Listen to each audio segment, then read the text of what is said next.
¿Qué tal? Muy buenos días y bienvenidos. Es viernes, es diálogo, como cada semana tenemos nuestro debate político, un espacio para analizar con nuestros panelistas la realidad del país. Hoy traemos 4 grandes bloques, 4 grandes temas de discusión: la seguridad nacional, el país más seguro, El Salvador, bueno, y la reciente afirmación justamente de ello, que si El Salvador se ha convertido en el país más seguro del hemisferio occidental. La participación electoral también para este 2027, porque ya muchos están diciendo, nos vamos a incluir, vamos a participar. Y también la inminente inauguración del nuevo Hospital Rosales en medio de algunas denuncias del sector de médicos. Y finalmente vamos a estar hablando de exenciones fiscales para explorar gas y petróleo, entre otros temas que han transcurrido esta semana. Ernesto, ¿qué tal? Buenos días. Buenos días, Luis. Temas importantes para nutrir muy bien el pensamiento crítico de los salvadoreños a partir de los diferentes puntos de vista que van a expresar nuestros panelistas esta mañana. Saludamos cordialmente a Aldo Álvarez. ¿Cómo estás, Aldo? Qué gusto saludarte. Bienvenido. Gracias por la invitación. Buenos días a todos y aquí siempre atento. Gracias. Bueno, también está Tania Pastor con nosotros. Licenciada, ¿cómo le va? Buenos días. Gracias. Buen día a todos acá. Un placer estar un viernes más con toda la audiencia de Grupo Megavisión y de Diálogo. Así es, en efecto. Bessie Ríos también con nosotros. Gracias por acompañarnos, Bessie. Bienvenida. Buenos días, un placer acompañarlos. Un gusto tener a Tania aquí en el panel con nosotros y un placer estar con el resto de compañeros y con ustedes, los mejores periodistas del país. Está muy lejos de mí ahora. Sí. Yo solo me voy a agachar, me voy a hacer para atrás. Me estás extrañando, ya vi.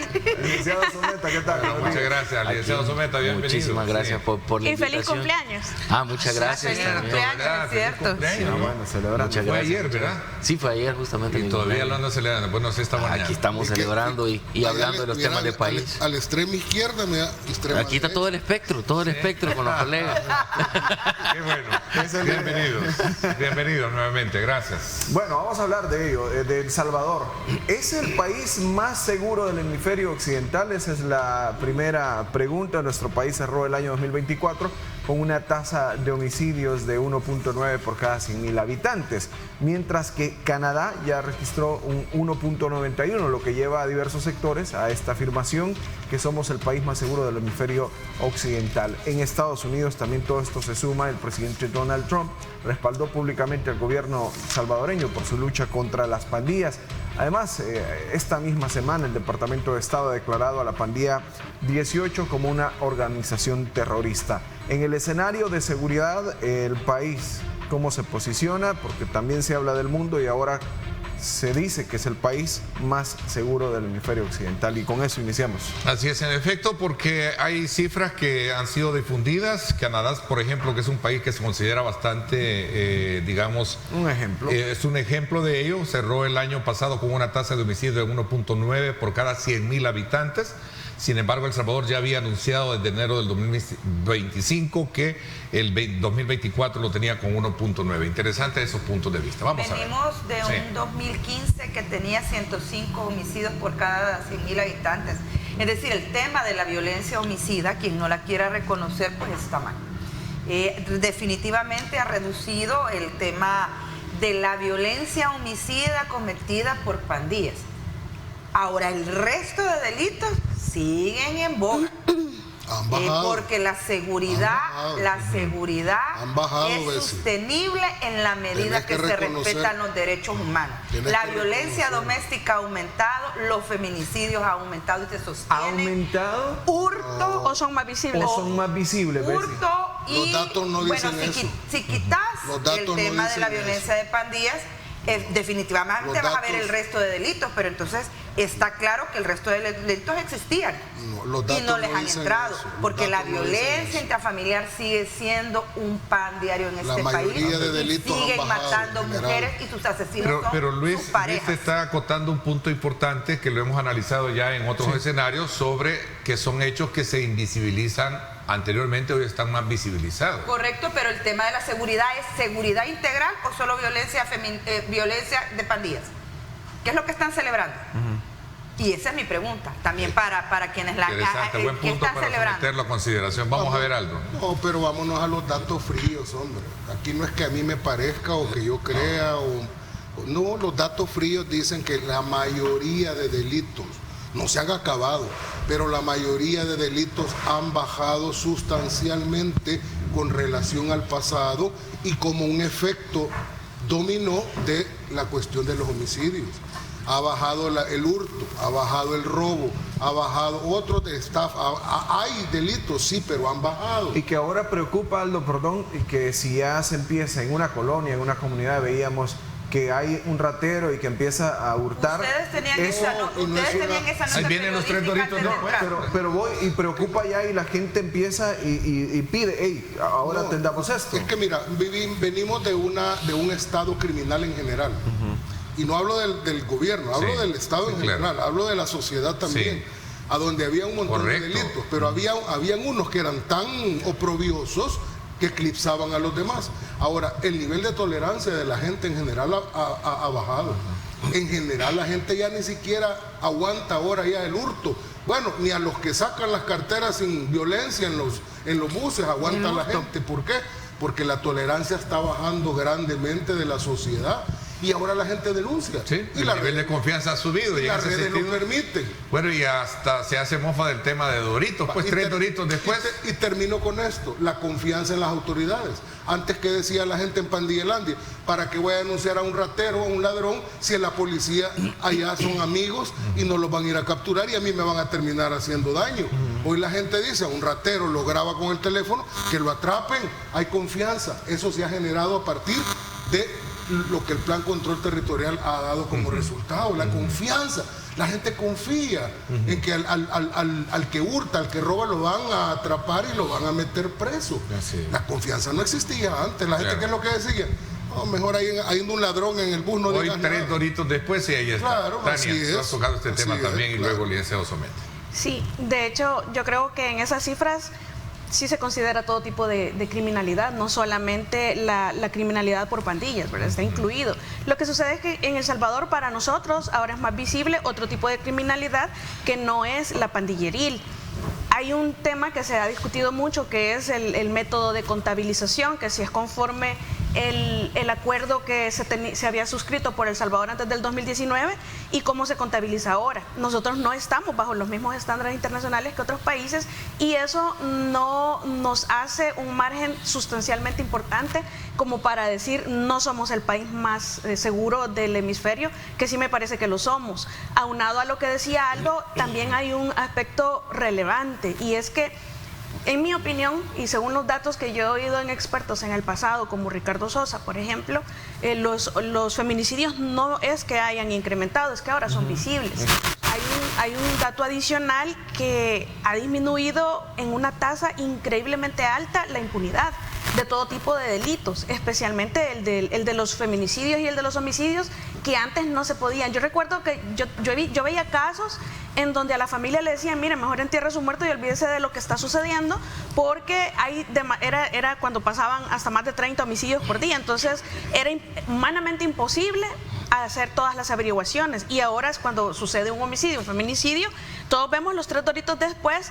Además, la gente ha tomado la confianza de denunciar todo tipo de criminalidad, no solamente el empoderamiento hacia las pandillas, sino que se graba todo tipo de criminalidad, y la impunidad, en esto sí creo que hay que reconocerle a las autoridades que hay bastante eficiencia. La impunidad se ha disminuido y creo que tenemos una tasa de impunidad bien baja, de no mayor del 10%. No recuerdo el dato exacto que en algún momento dio el fiscal general de la República, pero ese es un aspecto importante también. Y venimos del 90% de impunidad, Tania. Sí, pero del 90%. Sí, y se ha disminuido. De ahí venimos y ahora estamos abajo. Al revés, ahora el dato es al revés. Y decía también que en el caso de homicidios, decía que ahí se ha dado 0 impunidad. Licenciado Someta, ¿cómo analiza este tema? ¿El Salvador es el más seguro del hemisferio? ¿Por qué me miran extraño? Aquí hay dos Por los calcetines. Por los calcetines de Bueno, oro que le los regalaron calcetines. ayer. El cumpleaños. No, aquí hay 2 datos. Hay unos que son ciertos y otros que no son tan ciertos. El dato cierto, porque esto hay que decirlo también, es la disminución de homicidios de 115 a 1.9, pues estábamos, es una disminución indudable. O sea, cualquiera estaría loco de oponerse a estos resultados. Ahora, lo que no es cierto es que somos el país más seguro del hemisferio, porque es que no es porque nosotros lo decimos, ni con aquella descripción estamos casi igual que con aquella deconstrucción de nuestro modelo, porque nosotros decimos que somos el país más seguro del hemisferio. El país más seguro del hemisferio es Islandia, porque si pasamos la línea de Greenwich para acá, Islandia es el que tiene, según el índice de Gallup, Islandia no es país. La calificación más alta en seguridad. Ahora vamos a decir que no es país, y yo quiero decir que Brasil se llama China, lo puedo decir también. Entonces no hay que confundirnos con esto. Una cosa es la disminución de homicidios. Siguiente caso, que sí es cierto. Aquí ha habido una reducción de homicidios, no es los 1000 días sin homicidios, lo platicábamos el otro viernes. Se contó solamente con los homicidios cometidos por pandillas. Esto quiere decir que se excluyeron los feminicidios, otras muertes violentas, etcétera. Entonces, eso también sí lo contabiliza, por ejemplo, el informe de Canadá. Por eso es que el índice de ellos es más alto. Entonces, eso no nos convierte automáticamente en el país más seguro. Estamos arriba en el índice, sí, de Latinoamérica incluso. Somos el país más seguro de Latinoamérica. Eso es un dato cierto. Pero respecto de Canadá, primero que son dos informes diferentes, el nuestro y el de ellos. Nosotros solo contamos los homicidios cometidos por pandillas. Ellos cuentan todo tipo de homicidios, hasta control de armas, incluso cuentan dentro de ahí salimos arriba. Feminicidios, discursos de odio y todo tipo de muertes violentas entran en esos indicadores. Incluso cuando abate la policía a un delincuente, un presunto delincuente, se sigue contabilizando como muerte violenta. Entonces considero yo que aquí estamos comparando peras con limones, o por último estamos celebrando en un solo indicador, que está bien, o sea, para términos de propaganda y de publicidad está perfecto. Yo puedo decir que soy mejor jugador de basquetbol que Michael Jordan porque tengo una estadística mejor que él, que es que yo he pasado más tiempo en la banca. A ver, entonces, ¿qué piensas tú de ese? Entonces, ¿Cuál es el resultado de cada Canadá en la encuesta que incluye todos los datos? 1.91. Por eso, ¿y ellos? 1.91 y nosotros 1.9. Ajá, entonces somos el segundo. 1.9. Si tú quieres incluir a Islandia, Samuel, y cuál es sustancialmente Islandia no hay una diferencia en el resultado. Islandia es según el índice de Gallup de los países más seguros del mundo. De hecho, ahí tiene 95 y El Salvador tiene 90 en ese. Islandia es un país de acuerdo, entonces somos el segundo. Pero estamos hablando no pasa nada. Es que mire, es que no hay que confundir a la gente. La raya del hemisferio no pasa en el océano, no estamos hablando solo de Está bien, entonces somos el segundo. Pasa en la mitad del mundo, corta un poquito de África, pasa en medio de Europa. Y ahí, entonces, cuando se habla, por eso es que yo digo que es marketing, porque es que es marketing. El país más seguro del hemisferio es Islandia. A mí me llama la atención el hecho de querer desvirtuar como que fuera competencia de vestidos de moda, ¿verdad? Es que Canadá por aquí, El Salvador por acá, y me quiero colgar esa medalla y llegar hasta el punto de los disparates, de meter a Islandia en el cuento cuando es un país nórdico. O sea, todos lo sabemos, junto con Dinamarca, Suecia, Finlandia y Noruega. Entonces, pero esos son del otro hemisferio, Sí, pero el hemisferio occidental se asimila al continente americano. Siempre se asimila. No. Hasta borró la línea de Greenwich. Incluyendo a Groenlandia, que no es un país. No, Groenlandia, estoy diciendo Islandia. Es parte de Dinamarca. Corrijo, por eso estoy corrigiendo. Groenlandia no es un país, es parte de Dinamarca. Entonces venir a querer hacer esas competencias para desvirtuar creo que es mezquino. Ahora, pero mire, incluso en la publicidad hasta decían que Canadá admitió o que perdió frente a El Salvador. ¿Y quién está compitiendo? Bien. Supongamos que algunos dicen que el punto no es porque es .1 nada más, entonces ya se están es que el problema, yo lo veo la foto más grande, veo el bosque, no el palo. El punto es que Canadá, de venir de preciarse como ser, esa es su carta de presentación, ha sido siempre el país más seguro incluso a veces decían hasta del mundo, y por eso recibió tanta migración. El punto es que la curva de ellos va en ascenso y la curva de nosotros va en descenso. Ahorita hay un punto de encuentro entre las dos, que si es .1 más, 1 punto menos, a mí me vale eso. El punto es que la curva de ellos va en aumento y la de nosotros en descenso.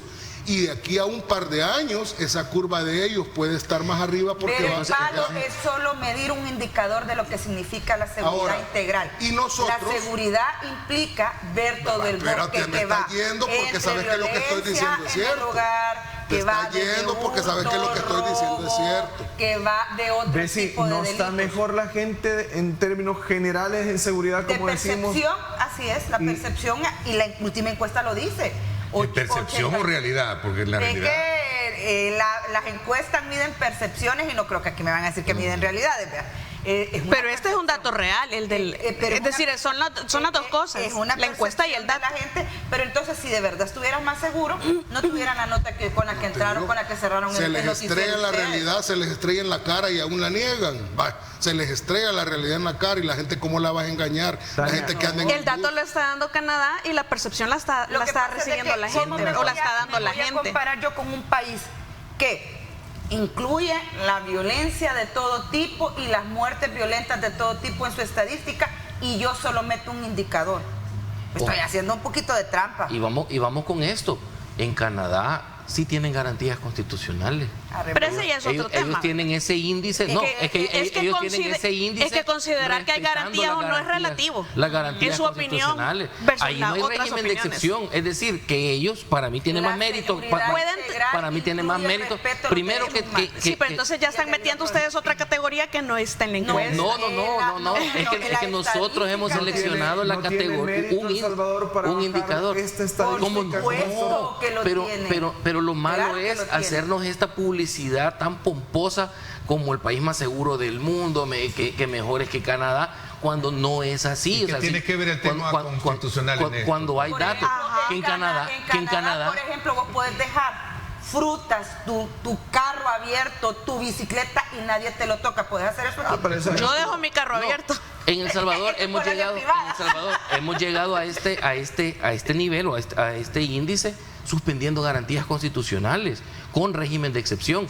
Y en Canadá sí están plenamente establecidas las garantías constitucionales y los procesos. Entonces, lo que yo quería plantear, aquí viene son realidades totalmente diferentes. Entonces, ¿por qué las comparamos? O sea, para mí lo que sucede es que la comparación. No, y justamente ahora, lo por que ello. sí tiene que celebrar El Salvador es que en 2015 mataban 105 salvadoreños por cada 100.000 habitantes. En el gobierno y la del FMLN. estadística de 2024, la que cerró el año pasado, dice que 1.9.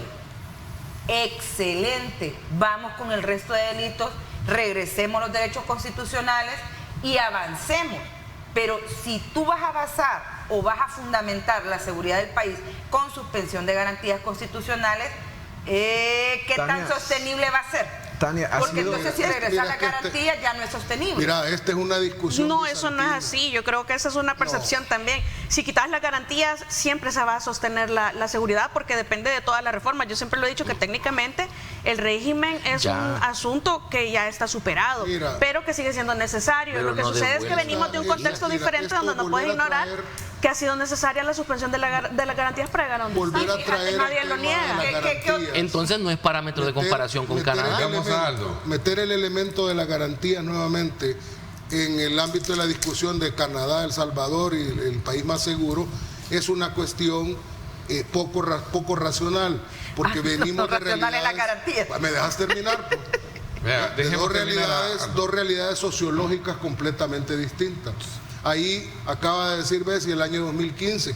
Eso es lo que nos heredó la partidocracia rancia que precedió Pandillelandia, el país más violento del mundo, más que Kabul o más que Irak y Bagdad, el país más, eso nos heredaron. Esa es la realidad sociológica el año 2019, no era la realidad sociológica canadiense el año 2019. Y que muchos decían que no se podía lograr lo que ahora. Sí, incluyendo ese es otro parámetro que nos compara. Por cierto, espérate, déjame redondearlo del análisis. Entonces, claro, el presidente Bukele es el presidente de los nunca. Canadá viene de una realidad sociológica diferente, viene en descomposición, lastimosamente, no es algo que a mí me alegre, viene en descomposición, y nosotros venimos de la descomposición casi absoluta a reponernos, y en ese punto nos hemos encontrado ahorita las curvas de ascenso y de descenso. Aquí ahora, ustedes traen un montón de venir a comparar lo de las garantías constitucionales y cómo resolvías lo que muchos, incluyendo un pseudo periodista que tuviste sentado aquí hace poco, creían que era irresolvible. ¿Cómo encontró el presidente la forma de resolverlo sin salirse de la propia Constitución? Les recuerdo, el régimen de excepción no lo sacamos de Marte ni lo trajimos de Júpiter. Es que yo creo que están confundiendo, están mezclando temas. Vaya, mire, solo brevemente voy a decir algo. Sí podemos discutir, porque yo creo que es válido el punto que dicen ellos, pero también es válido lo que dice Aldo. Es que el dato que nos han dado es una cifra.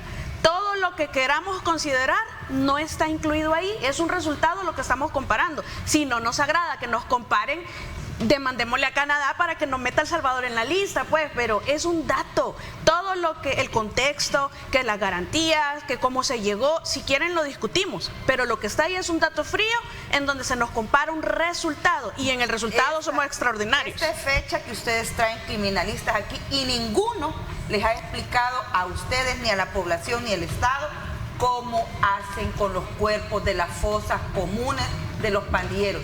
¿Qué día lo registran? ¿El día que encontraron la fosa o el día en que el examen forense dice que falleció? Y si ese día coincide con los días que han declarado. O no lo registran como homicidio. Está claro que está claro que hay otra forma, de resaltar el avance, porque el dato es real. Así es. Con lo que yo no estoy de acuerdo es con esa comparación exagerada que a mí se me hace pues más de propaganda que se hace con Canadá, de decir que ellos mismos, de hecho Canadá todavía tiene el aviso de no venir al Salvador porque aquí no se respetan las garantías constitucionales. Pero Canadá no tiene reconocimiento en la ONU del trabajo que se ha hecho en El Salvador. Claro. Es decir, podemos valorar muchos temas. El caso es que estamos ahí en la comparación. Así como ustedes lo han hecho, se pueden resaltar los hechos, los datos reales. El dato que no es real. El dato crudo y real. Claro, eso sí se puede resaltar. Y eso es innegable. Así como lo acaban de expresar 10 años ambos. Después estamos a 1.9 en 2024. Y así como lo acaban de expresar ambos. Es un triunfo de seguridad. Se puede, así como lo acaban de expresar, se puede resaltar, pero no en comparación con Canadá, porque ahí estamos comparando peras con limones. Pero es que ahí estamos, no estamos comparando nosotros, estamos en esa lista, en ese resultado, porque no lo vamos a comparar. Sí, claro, pero es un resultado lo que estamos comparando. Es que no es un informe como el de Gallup, que se miden los mismos indicadores para todos. Es nuestro informe y el informe de Canadá independiente. Lo que sucede es que hay algo bien curioso que se viene dando en El Salvador desde hace mucho rato. Cuando me conviene, yo tomo el dato, cuando no me conviene, no lo tomo el dato. Porque resulta que cuando se refieren a derechos humanos y a las millones de vulneraciones que se acreditan por ciertas organizaciones que no tienen datos comprobables, sino que entre ellas han sacado, y eso es lo que se retoma a veces hasta en la ONU, ahí sí es cierto. Pero ahora, como es el Estado de El Salvador el que da la información, ahí no es cierto. No puede ser así. Retomó su misma palabra. Sí, y estoy de acuerdo, por eso digo, su punto es válido. Porque yo no me voy a cerrar a que tiene razón en su punto, pero tampoco voy a negar que es un dato frío lo que está el resultado. Pero estamos ocupando, como usted lo acaba de decir, el dato que nos conviene. Estamos ocupando el dato que nos conviene. Yo no lo estoy usando. Vamos a continuar con este debate de altura. Deja que termine algo. De mucha educación, sí, Aldo, y luego nos vamos a la pausa. Así es la mentalidad de los opositores. Está bien. Ellos no van a aceptar nunca la realidad que tenemos porque no les conviene. Pues aquí no hay opositores, porque nosotros aceptamos que ha bajado. Entonces a mí honradamente, con mucho respeto al público que nos está viendo, me importa un bledo lo que el 10% de la población pueda pensar con respecto a este tema. 600,000 salvadoreños que se beneficiaban de Pandillelandia, cuando el 90% casi de la población tiene otra percepción. Interesante. Vamos a la pausa porque tenemos mucho que analizar todavía, Luis. Interesantes los puntos y los contrapuntos de este análisis de temas importantes de país. Antes nos vamos a la pausa, pero le recuerdo a usted que Sopas Lucky indiscutiblemente es la campeona del sabor. Pide tu sobre en tiendas y supermercados a tan solo 40 centavos. Ahí está en la parte inferior de la pantalla de su televisor. 40 centavos el sobre en tiendas y supermercados de Sopas Lucky, indiscutiblemente la campeona del sabor.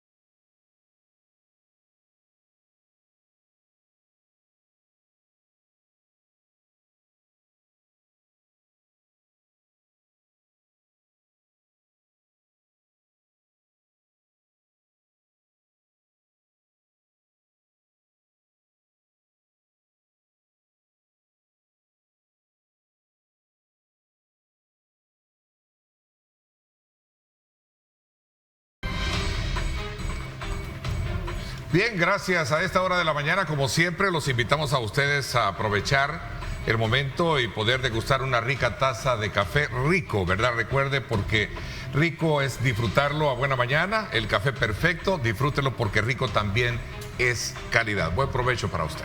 Bueno, muy bien, continuamos con más y vamos a hablar justamente de seguridad. Seguimos con este tema y vamos a introducir un elemento más, porque esta misma semana la Fiscalía General de la República ha informado de avances en un caso denominado Escudo Virtual, una red transnacional de estafas digitales que también se ha movido alrededor de 6 millones como mínimo y más, decía la suma el fiscal general de lo que se está investigando. Ya suman capturas más de 100 personas, en total hasta 500 imputados o implicados en este caso, uno que conecta directamente con el debate de seguridad, precisamente introduciendo ahora temas digitales, crimen transnacional y otro tipo de delitos que están ahí también entre la sociedad, que ahora, decía Bessie, que ya se ven. Con mayor explicación de cómo es que se ubicó el modus operandi de esta red. Bueno, hay que mencionar que ahora bien, muchos de estos casos de la red son de los que llaman por teléfono, hacen una estafa, que mi familiar dejó, el típico caso de la maleta, creo que lo han conocido muchos. Vienen estas cosas. Exacto. Pero mensajes por WhatsApp. Más allá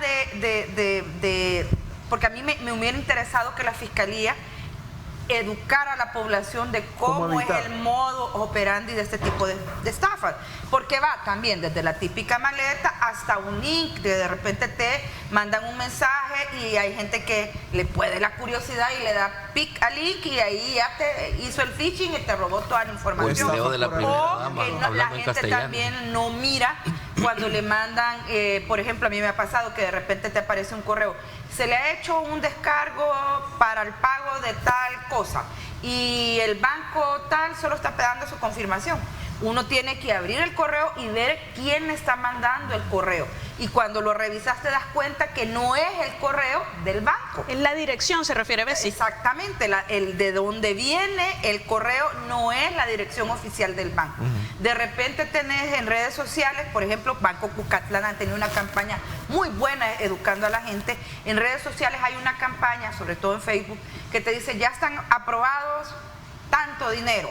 Solo entra aquí y empieza a hacer el trámite. Cuando tú cliqueas ahí, te pide que entres con tu usuario, con tu clave y ya te robaron. Sí. Pues yo he recibido toda esa capacitación de todos los bancos, no solamente un elemento importante, Luis, y el resto de panelistas, es que se lanza el escudo virtual, que es una herramienta por la cual le traslada a la población misma, y esta es una felicitación para las autoridades. Sí, para la Fiscalía. Porque es la confianza para la Fiscalía, para seguridad, por el hecho de que están enviando el mensaje de que vamos a trabajar en la seguridad cibernética para que usted no caiga en esta situación. Si ha sido mula financiera, creo que tenían hasta este día para entregarse, ¿verdad? Hasta el 30 de septiembre, las personas que de alguna manera fueron mulas financieras, así las que había que explicar más. Lo que pasa es que para ser mula hay que hacerlo con la intención de serlo. Sus cuentas para poder mover dinero.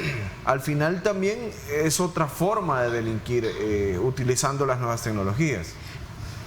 Sí, yo sobre esa conferencia tengo tres observaciones. La primera, qué bueno que se está combatiendo, porque está de moda que nos estén estafando de esa forma. Como dice Bessie, nos mandan a veces hasta correos que dice su cuenta va a ser borrada si no ingresa en las próximas 24 horas. Y cuando uno mira la dirección, ni siquiera es oficial del sitio de donde le hacen la advertencia.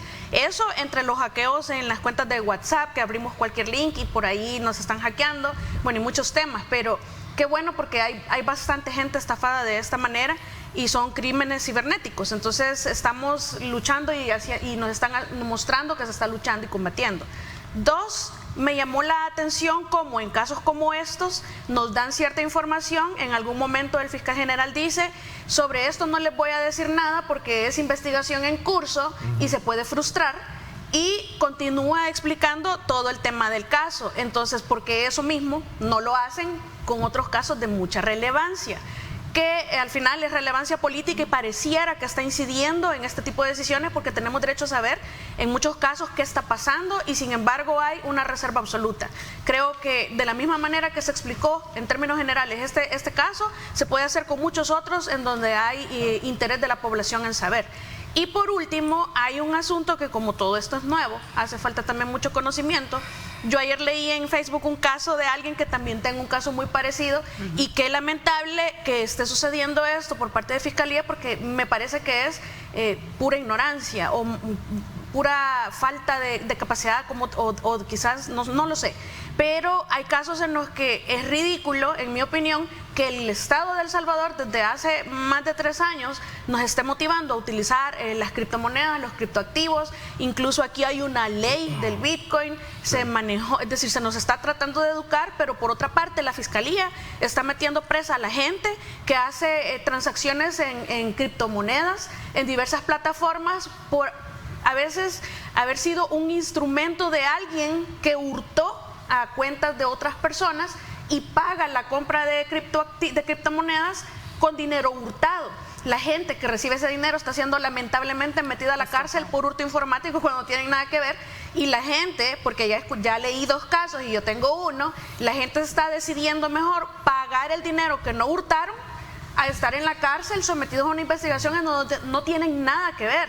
Y encima de eso salen de la cárcel y la Fiscalía, después que los tiene más de 15 días presos, porque más de 15 días los han tenido presos, me consta, los meten presos por lavado de dinero. Es ridículo porque el verdadero criminal ni siquiera se les han molestado en investigar. Entonces hay que dirigir la investigación, hay que capacitar al personal y hay que decidir cuál es la línea, la política criminal en este tipo de delincuencia. Y este es un elemento estamos metiendo a gente, de educación financiera para un salvadoreño promedio, o es un problema también. El Estado nos está motivando a utilizar las cripto y la Fiscalía está metiendo presa a la gente. Así no puede ser. Fíjense que en este caso no le trasladaría yo, digamos, la responsabilidad del Estado con respecto a la educación financiera. La decisión del escudo virtual todavía no. La decisión del escudo virtual sí se me hace una decisión atinada. La gente estaba pidiendo mucho esto. Hay miles de denuncias por un montón de tipos de estafa. Aquí solo mencionamos el phishing. Yo tengo un caso de una suplantación de una cuenta. Una persona atractiva le suplantan la cuenta, la clonan, y a partir de esta otra cuenta comienzan a ofrecer servicios financieros con criptomonedas y traslados de cuentas, etcétera. Entonces, este tipo de delitos tiene una complejidad tan grande que siempre va a escapar, digamos, a la educación. Debe haber una educación financiera básica. Pero le corresponde al Hay Estado. cuentas en TikTok con mi nombre pidiendo dinero. Claro, claro. Entonces, y yo tengo justamente este caso. Y es falsa, obviamente. Que ya se hace un concurso de delitos, desde la suplantación, etcétera. Bueno, ahí tenés la inteligencia artificial ahora con tantas... Y al menos lo que yo he detectado en este caso es que se ha abordado de una manera bastante lenta porque faltan algunas competencias. Ahora que se hace este anuncio, pues la expectativa que se genera es de que ahora sí se van a comenzar a abordar, digamos, de manera integral este tipo de delitos. Ahora, lo que yo no quisiera es que otra vez se quedara en un título así en una conferencia y en un título así de nada más de propaganda, y que no se vaya a hacer nada. Vamos a ver, Aldo, ¿cuál es tu opinión con relación a este tema que tiene que ver con todo un modelo de seguridad del país? En este caso, y de modernización también del una Estado. apuesta hacia la parte digital, que es lo moderno, que es lo nuevo, lo novedoso hoy en día, ¿no? Mira, a mi modo de ver, esto no es un problema exclusivo de El Salvador. Esto es un problema internacional bastante complejo. Incluso te diría yo que es más complejo en los países más desarrollados, porque más gente tiene más acceso a tecnología y también más educación, digamos, en cuestiones tecnológicas, y aún así se van volviendo cada vez más complejos. Más allá de los tecnicismos, ¿verdad? Que creo que bien aquí la licenciada explicó la parte penal, el reto que implica la creación de nuevos tipos penales en un ámbito que está variando tan rápido. Y le digo, rapidísimo, la inteligencia artificial va a hacer que aquí las reglas del juego van a cambiar en 2 años, va a ser otra cosa, se los vaticino, la inteligencia va a cambiar todo. Más allá del reto de los tipos penales, también yo voy a regresar a la base del sentido común. Y este es un mensaje a la gente que me está viendo. El sentido común que me dice que si alguien que yo no conozco, que no es parte de mis contactos, que me manda correos, que me manda invitaciones y además de eso me está describiendo un negociazo por el cual yo me voy a hacer millonario de la noche a la mañana. Hombre, ¿qué me dice el sentido común? Que eso no puede ser real. Es interesante ese punto. Entonces, no es cuestión de educación, es cuestión de lógica, de sentido común. Pero el sentido común ahora, es menos común de los sentidos. Solo termino diciendo lo siguiente, lo que acabo de decir no obsta para que el Estado intervenga, porque cuando hay problemas en la sociedad el Estado tiene que intervenir. Así es. Y el reto también está para la tecnología que va a tener que hacer las agencias de ciberseguridad del Estado para poder hacer tracking. Para poder contrarrestar contra eso. No es tan fácil. El mundo de las criptoestafas no es tan fácil hacer tracking. Sí. Es bien complejo. El punto es poder detener el delito antes de que se convierta en cripto, porque cuando se pasa la cripto por la característica de la moneda, el escudo virtual para poder detenerlo antes que suba a criptomonedas. Por más que le tiren piedras, creo que el programa educa bien, ustedes hacen bien su labor, y es importante decirle a la población, si suena bien, si suena fácil, muy bonito, si suena demasiado bien, eso es falso. Uno. Sí. Dos, ni el presidente les anda pidiendo que hagan inversiones porque hay mucha IA en redes, ni Tania anda pidiendo, ni nadie de los paneles anda pidiendo que compren. No crean en eso y revisen el correo, la dirección del supuesto banco que les está mandando. Buen mensaje para cerrar en términos de llamar a la población y decirle precaución. Cuando usted sepa que le aparece su dinero en su cuenta, obviamente repórtelo porque sabe que no es suyo. Está raro. Vamos a hacer... Es sagrado para toda la población. Usted recibe un dinero que no es suyo en su cuenta, usted repórtelo, porque después por eso sí... La van a jalar. Exacto. El término, a buen salvadoreño, usted no se queda con algo que no es suyo.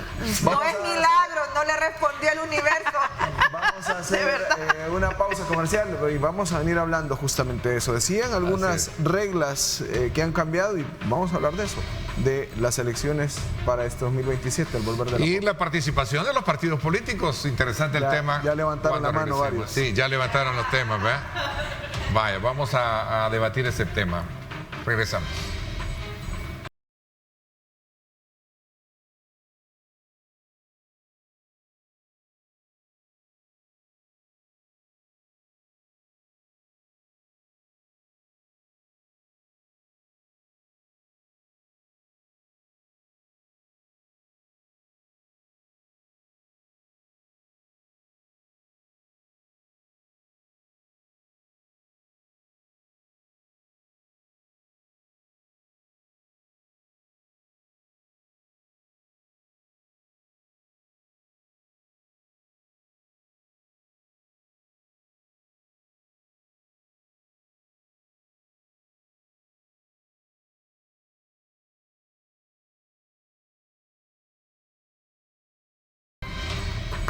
Muy bien, gracias por continuar con nosotros en este bloque. Gracias a Sanet. Vamos a hablar, ya se los mencionaba antes de la pausa, temas electorales, y es que pese a algunas críticas a las reformas constitucionales de los partidos políticos de oposición tradicionales y emergentes, ya ellos han confirmado que van a estar en la contienda electoral del 2027. Arena, FMLN han anunciado su participación y también Vamos ha dicho que mostró su interés van a competir, señalando que no van a ceder espacios a pesar de dificultades, lo han dicho. El debate se centra en eso.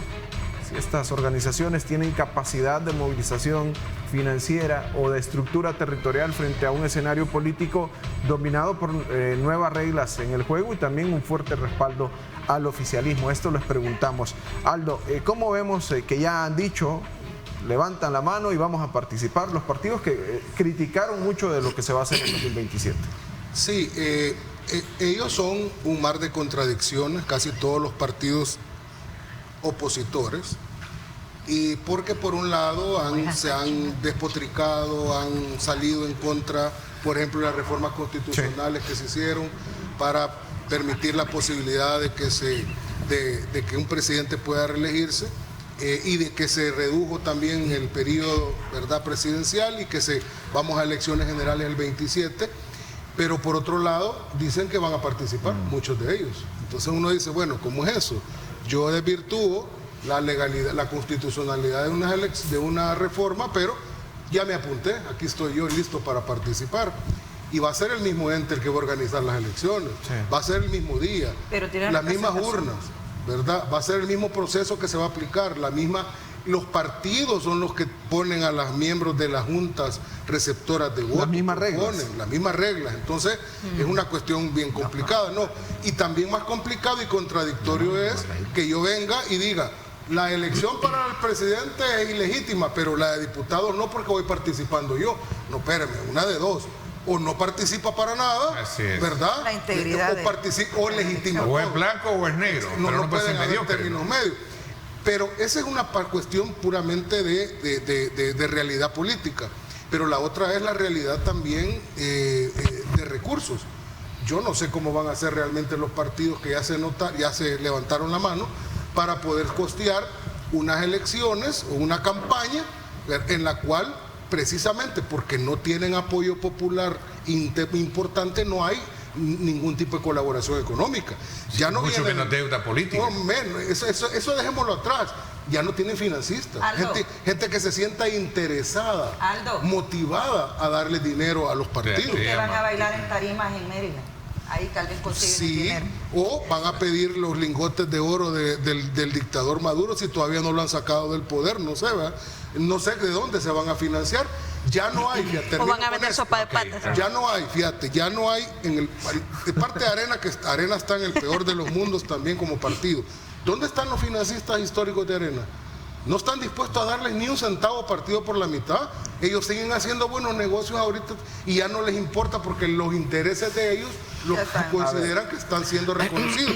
Y por el otro lado, por el otro lado, el FMLN ya no tiene funcionarios a los que les diezmaban el sueldo. Como no, en el Tribunal Supremo Electoral tienen todavía magistrados. Y un par de concejales en el país, pero ya no tienen importante fuente, ya no tienen financistas que les den dinero, ya no tienen base popular. No sé cómo van a participar. Someta, ¿comparte usted ese análisis? La verdad es que no, sí hay es cierto que pues la oposición en este país es casi nula, eso sí es cierto, pero tampoco hay que negar que las nuevas reglas le vuelven aún más difícil la participación. Cambio en el sistema de conteo de votos, porque está bien lo de las juntas receptoras y esto, pero hay un cambio en el sistema de conteo de votos. El número de luego ya no hay deuda política. Está bien, yo también estoy de acuerdo que había corrupción con eso, pero ya no hay forma de financiar la participación. Luego, la ley de agentes extranjeros para evitar o para controlar cualquier otra forma de financiamiento indirecta que se hacía para los partidos políticos. Eso, y como el colega lo acaba de decir y lo ratificó, fueron cambios justamente para atacar la financiación para la participación. Entonces, si bien no tienen apoyo popular, están fracturados estos partidos, ya lo dijimos, están enfrascados en un pleito de enanos por ver quién es el enano más alto, y siguen con estas, digamos, discusiones a mi criterio vanas. Hay un elemento bien importante, que sí hay que manifestar la representatividad, o sea, hay que participar, y por eso me imagino que lo están haciendo. De mala forma, con todas estas reformas y con todos estos cambios que, digamos, lo ponen a cuestas.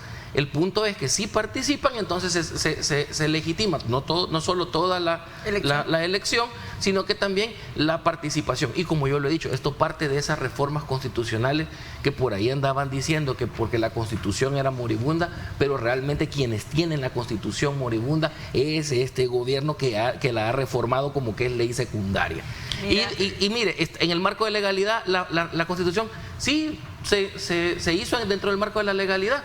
¿Sabe con lo que yo no estoy de acuerdo? Con la reducción del periodo presidencial. Ese ya no se hizo al marco de la legalidad. Eso no se puede hacer porque la gente votó por el presidente Bukele por 5 años. Y ahí se le está vulnerando otro derecho constitucional a la gente cuando se reduce el periodo. Tania, ¿qué piensas tú de esos dos análisis que te antecedieron? Yo sí creo que se está abusando quizás un poco de la reforma constitucional al nivel de tratarla como ley secundaria. No significa que no esté de acuerdo en las reformas que se están haciendo o que se han hecho. De hecho, sí me parece una constitución moribunda, yo sí estoy de acuerdo con Eli Caldo, ya que en realidad, voy a terminar mi punto, en el pasado, y no se dice, es decir, es ser un poco sesgado, decir, está moribunda hoy, cuando antes nos la han reformado a punta de jurisprudencia bajo el gobierno de los jueces en las salas constitucionales previas. Sí. Yo creo que decir esto y omitir lo otro sesga nuestro punto de vista. Yo trato, quizás no soy objetiva, pero por lo menos hago un intento de no solamente hacer crítica o solo hacer un aplauso. Hay cosas buenas y cosas malas y se tienen que decir desde donde vengan. Por ejemplo, si los partidos políticos van a participar cuando dicen que son inconstitucionales todas las reformas, cuando se quejan de bastantes cosas, no tiene sentido que, como dice Aldo, para la presidencia no, pero para lo otro sí. Lo que quieren es el hueso y buscar el financiamiento privado. Porque realmente a mí me parece insultante y ofensivo que aparezca, digamos, personas en un partido político diciéndote lavamos el saco como por quinta vez, y la foto que te sacan es de alguien que no está condenado por ningún delito, y no te sacan la foto de todos los criminales que tiene arrastrados ese partido político. Mal anuncio, señor Saade. No solo es un mal anuncio, es vulgar, es ofensivo y es insultante, porque nos quieren ver la cara de estúpidos intentando dañar la imagen de una persona que fue a financiarle a él y a todo mundo una campaña política en donde solo fue utilizado, y se les olvida que allá atrás tienen otro montón de criminales que arrastra el partido Arena, que no fue incluido en la lavada de saco. Pero se llaman renovación, no se llaman renovación. O que vengas a decir, ahora yo voy a cambiar, tengo toda la izquierda de mi lado, y entonces, pero yo fui parte de todo aquello que estoy cambiando, ¿verdad? ¿Tienen forma? Entonces, ¿cuál es la opción para la gente? Mira, los partidos, cuando la gente quiere apoyar un candidato, cuando la gente quiere apoyar un proyecto, lo hace. Yo no acepto, en parte, cuando te dicen es que las condiciones ahora son demasiado adversas. Yo siempre me remito a Napoleón Duarte. Las campañas las dominaba el PCN, tenías un gobierno militar, los canales de televisión no daban espacio, la prensa no te permitía hacer publicidad. ¿Y hacía ese hombre? Ir plaza por plaza, mercado por mercado, a buscar voto a voto, y ganó en el 72 y ganó en el 77 2 veces sin publicidad.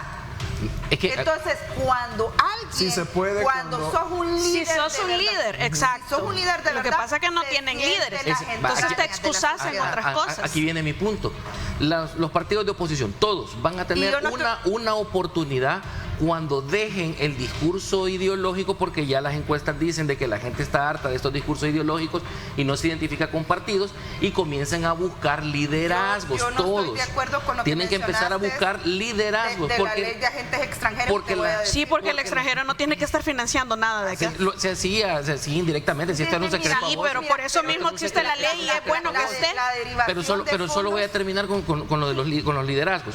Los partidos de oposición jamás van a tener una oportunidad si siguen aferrados a su discurso ideológico, a estar lavando tarimas a bailar con a estar lavando ni ofreciendo sopa de patas, andar bailando, andarse arrogando que son la izquierda del país, o andar queriendo convencer a su misma gente en sus conferencias. Eso es querer evangelizar cristianos. A lo que yo voy es esto. Ya las estadísticas demuestran que la gente no está a favor de ningún partido político. Entonces, ¿cuál es la clave? 60% buscar líderes. Okay. Y eso es lo que los partidos tradicionales no entienden. Siguen manchados con la gente. Siguen manchados con la gente corrupta que los arruinó, y siguen aferrados a su forma ideológica que no les está dando resultados. Parte de la ortodoxia académica. La burocracia académica. O burocracia académica. ¿Ortodoxia o burocracia académica? Las ONGs no vienen a financiar campañas electorales, no deberían de hacer. Y que lo hayan hecho motivó la ley. Pero la derivación de fondos era algo que se hacía, eso estamos claros. Pero no deberían de hacer. Pero estamos hablando. Cuando regresemos quiero decir que la erogación de fondos y que es eso, financiar. Vamos a hacer pausa comercial, Aldo, vamos a continuar con este bloque. Contigo, también regresamos, estamos la palabra. Aquí todos estamos pidiendo la palabra al regreso. Salió este tema también de la ley de agentes extranjeros que decían se hace, pero por eso surge una ley. Vamos a la pausa. Pausa y regresamos con más.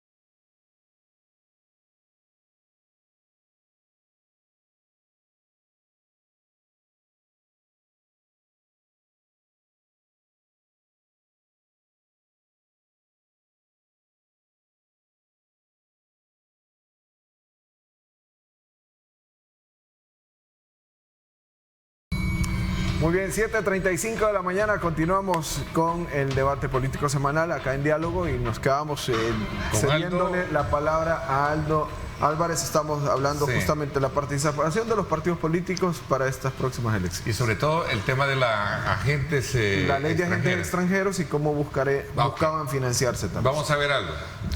Mira, es fácil decir busquen liderazgos, busquen líderes. Por alusión. Eso no es como que uno va a comprar... A ver cuál tomate está más bonito. Al supermercado uno lo manda a hacer y lo vasco. O sea, los liderazgos surgen y casi siempre de forma espontánea en la estructura social. Entonces, cuando uno trata de reconocer o identificar en la estructura liderazgos que tengan proyección política, pues hay liderazgos hasta de tu colonia, ¿verdad? Que son los presidentes de la asociación de la colonia. No, liderazgos con proyección política, y yo me pongo a hacer el ejercicio y yo no veo. Entonces, y si están, deben de estar bien escondidos. Entonces, ¿qué sucede? El problema más grande que tienen los opositores, aquí el colega les hace el favor de llamarles oposición, para mí ni siquiera llegan a oposición, cuando puedan cohesionarse entre ellos y puedan crear un movimiento que de alguna manera se proyecte como opción de poder, eso solo pasa por un liderazgo. Entonces ahí tenés uno de los efectos de no tener líder, es una superfragmentación, ¿verdad?, que les impide poder captar apoyos populares. ¿Y habrá tiempo para crearlos? Para ¿O ya mí se no, nace? para ¿O ya mí, es nato, se nace? No, lo que sucede es que el líder no se manda a hacer, el líder nace. Si no, pues y ahí está y lo bajo. Pero hay que descubrirlo, ¿verdad? Vaya, espérense que iba a hablar yo. Y el carisma, por alusión, el elemento más característico de un líder político es el carisma. Porque hay una dialéctica entre el gobernante y el gobernado, siempre. Y el carisma se nace, se puede pulir, ojo, se puede pulir, pero ese no se compra ni se vende. Pero solo rápidamente sobre lo que dice Aldo, nada más voy a agregar algo. Dejaron de pulir. Hay algo importante, que tú buscas un líder para que te dirija en algo, y es que el líder que encuentre o que posiblemente pueda hallar la oposición o formar, tiene que ser un líder que va a representar un pequeño grupo, porque todas las encuestas lo que representan es que el líder que está en este momento en el gobierno es el líder que siguen queriendo. Yo creo que tenemos que tener claro algo. El 60% de la población, según la encuesta Gallup, no tiene partido. Es decir, la gente es pragmática, la gente quiere que le resuelva. Claro. Ahora bien, los liderazgos se reconocen, se siguen y se admiran. ¿Y qué es lo que tiene principalmente un líder? Suma y une. Hoy por hoy no tenés ningún liderazgo o que quieran subir o que quieran hacerles campañas de expectativa. No existe ninguno, ni hombre ni mujer, que sume, que jale, que converja, que consiga reconciliar agendas. Lo que tenés son pequeños personajes con egos grandes que donde llegan desunen y que tienen la malísima educación y la baja calidad de que la persona que está sentada a la par, cuando pueden, me meten el cuchillo. La única persona que porque es la antigua brinda la firma, solo hay 3 personas de oposición en la asamblea. Y de esos 3 tenés una persona que va de foro en foro viendo cómo le mete el puñal al que tiene a la par. De 3. Vamos a ver. Licenciado Someta, por alusión. Yo creo que los tres. Sí, es que uno más que otro. Los liderazgos van a surgir cuando los que están bloqueando justamente, que hay uno en cada partido. Ya sé para dónde vamos. No, hay uno en cada partido. Cuando el partido Arena se ponga de acuerdo y deje de estar peleando por quién es la carreta y quién es el caballo, entonces puede surgir un nuevo liderazgo, pero mientras sigan peleando con eso, así va a ser. Allá en el FMLN, si no recuperan el rumbo, pues lo primero que tienen que hacer, porque para mí el FMLN tiene dos opciones: o reconoce que no son la izquierda y se aparta, o busca un consenso con la izquierda real del país. Ahí hay otra gente, ahí hay académicos, ahí hay feministas, ahí hay un montón de grupos, hay progresistas. Pero entonces, o sigue afrontando esto así y se va a extinguir porque se va a extinguir por esa terquedad que tienen, o se abren y dejan ya de estar asumiendo que ellos son toda la izquierda, igual que Arena que digan que son toda la derecha. Y luego está Vamos. ¿Qué pasa con ellos? Ellos son los que tienen las ínfulas más grandes, son los más chiquitos y son los que se creen más grandes y no se quieren juntar con nosotros solamente porque no han gobernado. Porque no han gobernado. Entonces, aquí tenemos dos partidos que pretenden que nunca han estado en el poder y que tienen esa aspiración y que obviamente no se van a poner de acuerdo, pero no dejan surgir liderazgos ni de derecha ni de izquierda. Es cierto, ellos mismos bloquean. Y luego está el partido Vamos, que como nunca ha gobernado, cree que tiene una superioridad moral sobre los demás y se aleja y se aparta y busca sus propios consensos, pero no están buscando liderazgo por ningún lado. Eso es lo que dice. ¿Y dónde se demuestra esto? En las encuestas. Es que el problema es que ahí están 4, 7 y hay unos que ni aparecen. Lo que sucede es que tenemos una incapacidad nata los salvadoreños de no apartarnos cuando somos nocivos para algo. Y aquí hay gente con egos tan grandes que son tan nocivos para sus proyectos políticos que no se apartan ni dejan que otros crezcan. Y Vamos es uno de esos. Además, que cree la diputada que le da paja a gente que tiene egos grandes con orejas grandes, que se cree todas las mentiras que le dan. Y está bien que participen, si van a participar solo para ir a ver por cuánto pierden. Geraldo, ¿qué piensas de lo que dice el licenciado Someta? En términos conceptuales, la mayoría de la población ha perdido toda la fe y la confianza en lo que es un partido político, como figura. Sí. El partido político, no le pongamos nombre, el partido político. Sí, el modelo del partido político. El modelo de partido político. ¿Por qué? Por todo lo que pasó y le precedió en la partidocracia. Entonces, la gente de repente ve que en la partidocracia llegamos al estado más calamitoso de nuestra realidad, la pobreza, la marginalidad, todos los males que heredamos, y ven que surge un liderazgo fuerte, cohesionante y unificante, y que ahora está dando los resultados que da. Algunos lo podrán matizar de una manera y otros de otra. Entonces dicen, esto sí nos resuelve los problemas, pero la figura partido político nos tenía hundidos a donde estábamos. Entonces, a partir de eso no es muy complejo de analizar. La gente no tiene tanta fe en el partido político. Por eso es que Nuevas Ideas tiene entre 28 y 30% y Nayib Bukele tiene entre 87 y 90%. Sí, aunque decir 30%, Arena en su mejor época nunca pasó del 30%, por mencionar un dato. Sí, pero están entre 28 y 30%. O sea, la gente no confía ni siquiera en Nuevas Ideas. Los liderazgos no los puede detener nadie. Puede ser que durante un momento le pongan a una retranca, una traba, pero este es como el agua que en una represa termina rompiéndola. Cuando, fíjense que hablan, muchos de los que se oponen dicen, ya no hay financiamiento público, los clásicos financistas no están interesados, ya no hay ley de agentes extranjeros y un largo etcétera, pero hay una fuente de financiamiento que no se ha quitado ni se puede quitar nunca. Cuando un pueblo quiere que un líder llegue al poder, no hay ningún tipo de falta de financiamiento que pueda detenerlo, porque la gente misma está dispuesta incluso hasta sacar los 3 pesos que le quedan de su bolsillo para poder hacer que ese líder llegue al poder. Y ahorita no hay una sola figura de los opositores que inspire ni a 1000 kilómetros algo parecido a eso. Y por esa razón están en el peor de los mundos, en el sótano del sótano. Y termino, lo que dijo aquí la licenciada Tania, estoy de acuerdo, lo que hay son personajes caricaturescos que no tienen ningún tipo de vocación de liderazgo y tienen a los partidos hundidos en el sótano del sótano. Yo por eso les decía, cuando aquí te dicen los partidos, estamos en una condición adversa, bien complicada. Sí, es cierto, hay cambio de reglas y todo, pero nadie puede decir que las condiciones en las cuales Duarte ganó la elección del 72 eran menos adversas que esta. De hecho, eran más. Mataban a la gente que andaba apoyando a Duarte. Los militares dominaban el poder. No le daban espacio en los 3, 4 únicos canales que habían para publicidad.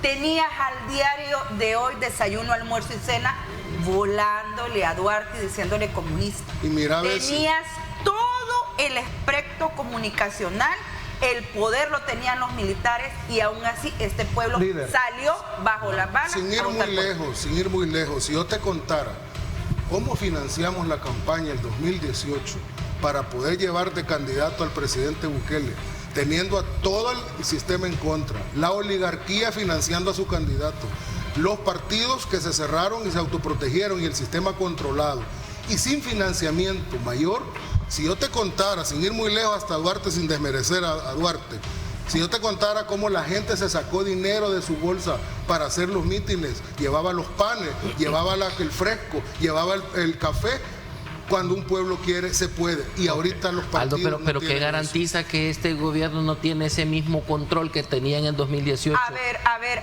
¿Qué es lo que garantiza? Se nos olvida a alguien, y me lo acaban de recordar y tienen razón. Milagro Navas. Tenía todo en contra. Y no, este gobierno estaba en el poder, pues. Y no tenía todo el aparataje publicitario. Y ganó la elección. Con el color rosado. Es decir, el liderazgo de ella. Sí. Cuando alguien te reconoce como líder, te va a ir a votar.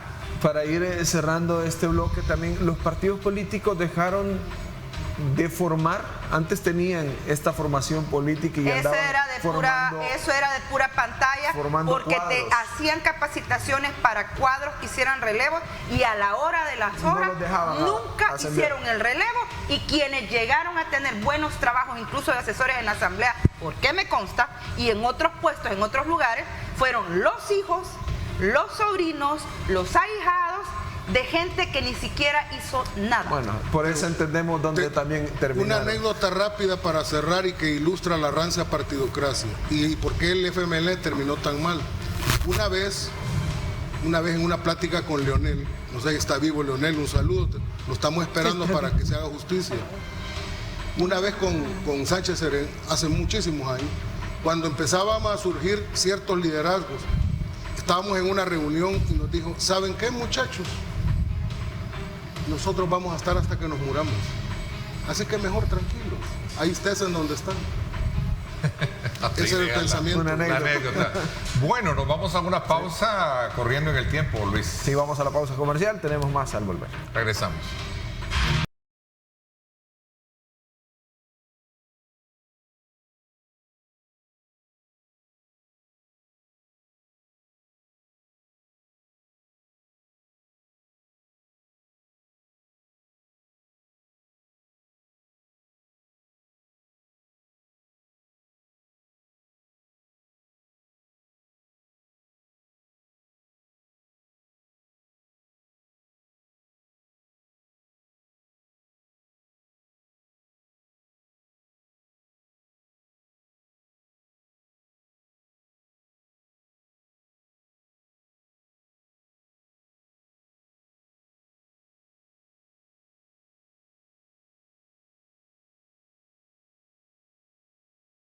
En este bloque del nuevo Hospital Rosales está ya a punto de ser inaugurado, ya está en su etapa final, un modelo de la Red Nacional de Hospitales, el primero, considerado así como la inversión más grande en infraestructura hospitalaria en las últimas décadas. Se ha presentado el proyecto como un salto histórico en la calidad de atención, pero también hay sectores como sindicatos de médicos que advierten sobre fuga de profesionales hacia el sector privado, alegando faltas de condiciones laborales o presiones dentro del mismo sistema. La pregunta se centra en que si este tipo de infraestructura moderna ayuda a resolver los problemas de fondo de un sistema de salud, o es el primer paso, una nueva refundación también para cambiar temas históricos como de desabastecimientos, insumos, temas de salarios y las condiciones de los médicos. Aldo, ¿cómo vemos el...?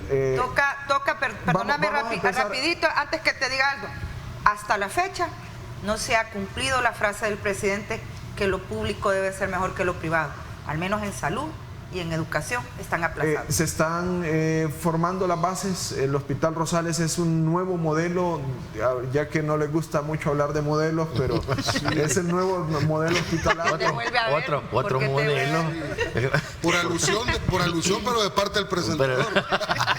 No, mira, esto es, digamos, la primera de muchas obras que van a constituir la red nacional de hospitales, cuya ley se aprobó relativamente hace poco, de creación como una entidad autónoma. Ahora, el punto no es, es la filosofía que está detrás de esto, en el sentido de que quien nunca fue a poner un pie al Hospital Rosales y no entró y lo conoció, podrá creer que hasta mentira es, pero yo que tuve la oportunidad, que mi madre fue doctora de carrera y trabajó siempre en el sector público hasta que se jubiló, y nunca fue partidaria, por cierto, y me formó bien. Yo tuve oportunidad de pisar ese hospital en los años ya finales de la partidocracia. Que nos diga el nombre. Y eso realmente era escandaloso, el nivel de servicio miserable que se le prestaba a la gente. O sea, era algo que se estaba cayendo, maloliente, eran lata, para decirlo así, eran lata. Literalmente lata, viejas. Y fíjate que voy a pedir que me regalen un par, porque eso es un troquelado francés de principios del siglo XX. O sea, no eran cualquier lata, pero bueno. Sí, pero sin mantenimiento. O sea, lata oxidada. Entonces, este hospital, que ya por cierto les informo que se están trasladando los equipos ya, y se están acondicionando las salas y todo. Parece ser que ya va a entrar en funcionamiento. Sí, ya a la brevedad. Este modelo implica que el ciudadano, ¿para quién es el hospital público? No estamos hablando del seguro social. El hospital público es para cualquier salvadoreño. Ya van a decir que es muy bonito. El que no se puede pagar para ser público. El que no se puede pagar la una seguridad social. El dato que da incluso no tiene trabajo, el que incluso no está trabajando. ¿Verdad? Para eso es el hospital público. Y si ese hospital presta los servicios que no tengan nada que envidiarle a un privado, entonces ahí la gente se va a empezar a cuestionar por qué esto no lo teníamos antes, por qué se nos daba una atención de salud miserable a los pobres, vamos a decirlo así, a la gente de a pie, y ahora se nos está prestando una salud que no tiene nada que ver. El Hospital Rosales viene a servir a 8 de cada 10 salvadoreños, porque ya lo hemos hablado aquí, que 2 de cada 10 salvadoreños son los únicos que cotizan al seguro y que tienen AFP. Es decir, a la gran mayoría viene a servir el hospital. Yo espero que la premisa que menciona tanto el presidente, que lo público debe ser mejor que lo privado, de verdad se cumpla.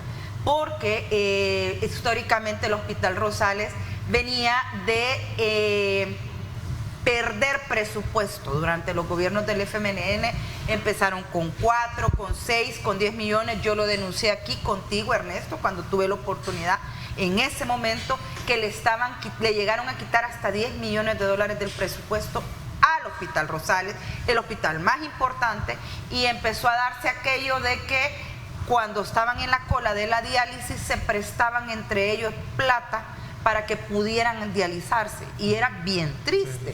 Entonces, ojalá que de verdad esto funcione, ojalá se mantenga gratuito el servicio, porque si bien es cierto, el FMLN empezó a quitarle presupuesto al Rosales, no deja de ser menos cierto que fue el gobierno del FMLN el que quitó las mal llamadas cuotas voluntarias.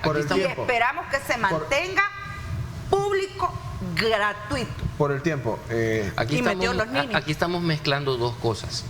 El primero es el hecho evidente, ahí está la infraestructura.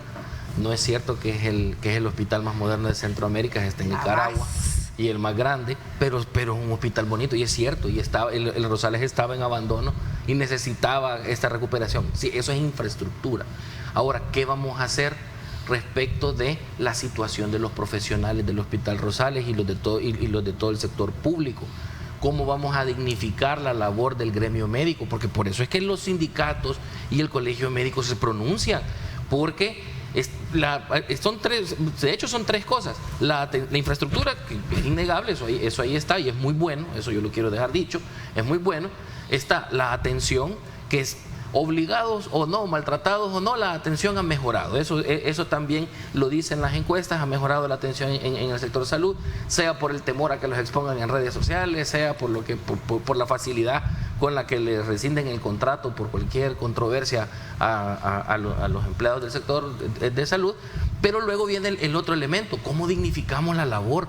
Los estamos maltratando. Eso de estar prefiriendo extranjeros que no tienen ni siquiera que incorporar su título, eso es menospreciar a nuestros médicos, los mismos que en 2020 les andábamos diciendo héroes porque arriesgaban su vida con la pandemia. Ahora los estamos tratando así como si fueran inferiores a los académicos o a los médicos externos. En síntesis, o sea, un poco esto va a ser una reforma integral. Un modelo no es y no va a ser nunca.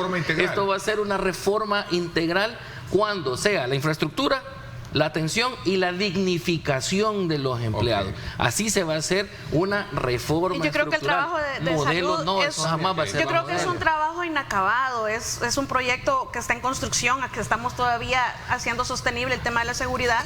Pero yo sí estoy de acuerdo en que necesitamos, y me permite, voy a terminar mi punto, dignificar el trabajo de los médicos. Yo creo que todos tenemos amigos médicos a los que respetar. Sin embargo, creo que principalmente hay que dignificar al que nunca ha estado dignificado y que es la mayoría en el país. Y esa es la gente que se nos está enfermando por falta de atención médica. Creo que son primeros en ser dignificados y después tendría que ir a la par, pero si no tenemos la capacidad, yo creo que también el gremio médico, pero lo importante es la gente.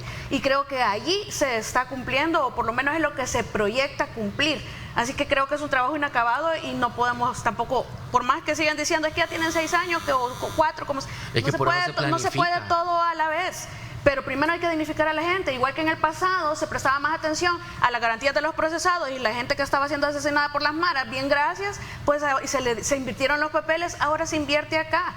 Yo creo que es justo que ya les toca a la gente también recibir su parte buena. Pero por eso se planifica, si no toda la vida van a pasar diciendo ahorita no es tiempo, todavía no es tiempo. Bueno, y van a pasar 20 años, van a pasar 25 años. Es la primera infraestructura en salud de este envergadura. Claro, pero no por eso hay que publicar la política.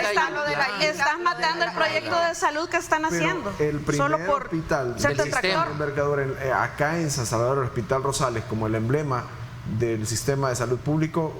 No es la primera estructura, Luis, porque la isla a la cual se le hizo la unidad clínica, se hicieron las lanchas. De esta envergadura. De este tamaño puede ser. Pues, y el significado simbólico también, porque es el hospital siempre el más grande. El de los pobres. El de los pobres. El del pueblo. El hospital del pueblo, el hospital del pobre, que le decimos lastimosamente. Donde ahí iba a morir. Ya en última, aquel que no tenía ya para esperemos que tenga toda la medicina y equipado, porque como la gente se queja de que no hay medicamentos en otros hospitales, que tenga todo, que sea gratuito, porque de nada va a servir que la estructura esté bonita, pero que a la hora de ir a recoger medicamentos. Yo no sé si ustedes conocen el proyecto del expediente médico unificado, por ejemplo. Sí, de hecho ayer nos explicaba acá el secretario de Innovación que ya está completamente... el cuadro médico. El cuadro médico ya está. Así es. Es un 100% real ya en todo el sistema. Esperemos no seguir viendo lo que pasaba lo que ha pasado, que a la hora de la diálisis los mismos pacientes un $10 en el dólar para tener. Te voy a conseguir un tour en el nuevo Hospital Rosales. Aldo, gracias. Así vamos al final. Gracias. Los miércoles, gracias también a ti, Tania, gracias por la invitación de hoy. Gracias. Estoy leyendo que le han dado medidas sustitutivas al monstruo de Puerto El Triunfo, un militar que violentó mujeres, amenazándolas con el régimen de excepción. Se le ha probado y un juez lo acaba de dejar con medidas sustitutivas. Qué vergüenza, juez. Ojalá que la Fiscalía haga lo de siempre y apelar y que la Cámara le dé vuelta a ese fallo. Sí, gracias. Muchísimas gracias aquí por la oportunidad y de compartir aquí con los colegas. Cumplimos nosotros nuestra labor siempre de someter a consideración de nuestro público, Luis, un programa de análisis, de debate de altura.